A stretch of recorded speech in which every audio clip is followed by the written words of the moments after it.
বাজারের সবচেয়ে দামি সবজি দিয়ে আজকে ইলিশ মাছের পাতলা ঝোল রান্না করলাম। গতকালকে অনেকগুলো আদা রসুন ছিলে রেখেছিলাম পুরা মাসের জন্য বেটে রেখে দিব। এখানে 1.5 কেজি রসুন আছে আর 1 কেজি আদা আছে। এগুলো দিয়ে আমার পুরা মাস চলে যাবে, এর মধ্যে আর আদা রসুন লাগবে না। কিছু রসুন আমি আগেই ছিলে রেখেছিলাম, যার জন্য কোনগুলো কালো দেখাচ্ছে। আদা রসুন গুলো ভালোভাবে ধুয়ে নেওয়ার পরে ব্লেন্ড করে নিলাম। এর মধ্যে আবার ব্লেন্ডারটাও নষ্ট হয়েছে। জুসের যে জারটা ছিল সেটা দিয়ে আমি মশলাগুলো বেটে নিলাম। টক দইয়ের বাটি এবং নুডলসের জারগুলোতে আমি এভাবে ডিপ ফ্রিজে রেখে দিলাম সবগুলো মশলা। এখন দুপুরের জন্য রান্না করব। ফ্রিজ থেকে 2টা ইলিশ মাছ বের করে ভিজিয়ে রেখেছি। এদিকে আপনাদের ভাইয়া বাজার থেকে কিছু সবজি এনে দিয়েছে ইলিশ মাছ দিয়ে রান্না করার জন্য। এগুলো কিন্তু বাজারের সবচেয়ে দামি সবজি। এখানে নাকি 250 টাকার সবজি আছে, আমি তো শুনেই অবাক। বাজারে যদি সবজির দাম এত বেশি হয় তাহলে জানি না আমরা কিভাবে চলবো এবং কি খাবো। হয়তো সিজনের প্রথম সবজি বলে এত দাম, কিন্তু বেগুন তার সিজনের প্রথম সবজি না, সারা বছরই পাওয়া যায়। আমার তো মনে হচ্ছে এত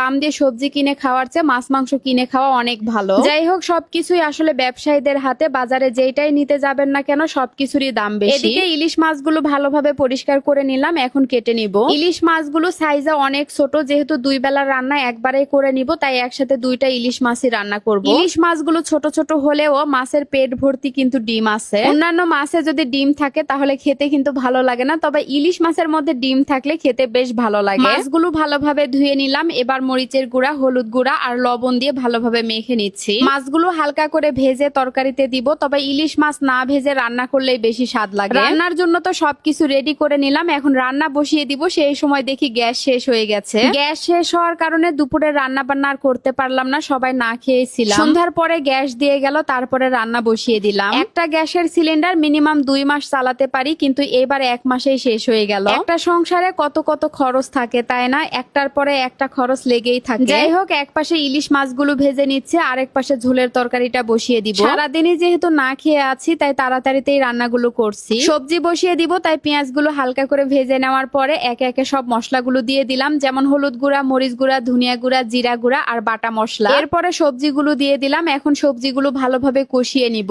সাথে কয়েকটা টমেটো দিয়ে দিলাম। বিভিন্ন পদের সবজি দিয়ে ইলিশ মাছের এই পাতলা ঝোলটা খেতে কিন্তু অনেক বেশি স্বাদ লাগে। আসলে ইলিশ এমনই একটা মাছ, যে কোনো সবজি দিয়ে রান্না করলে অনেক বেশি ভালো লাগে। এদিকে মাছগুলো ভেজে নেওয়া হয়ে গেল, তারপরে উঠিয়ে নিলাম। এরপরে কয়েকটা বড়ি ভেজে নিচ্ছে। আজকে বড়ি দিয়ে ইলিশ মাছ রান্না করব। এর আগে কখনো ইলিশ মাছের সাথে বড়ি দিয়ে রান্না করা হয়নি, আজকেই প্রথমবার রান্না করছি, জানি না খেতে কেমন লাগবে। তরকারিটা ভালোভাবে কষিয়ে নেওয়ার পরে ভেজে রাখা মাছগুলো দিয়ে দিলাম, সাথে বড়িগুলোও দিয়ে দিলাম। এবার ঝোলের জন্য পানি দিয়ে দিচ্ছি। পানির পরিমাণ একটু বেশি করেই দিলাম, যেহেতু পাতলা ঝোল রান্না করব। কিছুক্ষণ পরে আমার তরকারিটা রান্না করা হয়ে গেল। তরকারি কালারটা দেখতে কিন্তু মাশাআল্লাহ খুবই সুন্দর হয়েছে।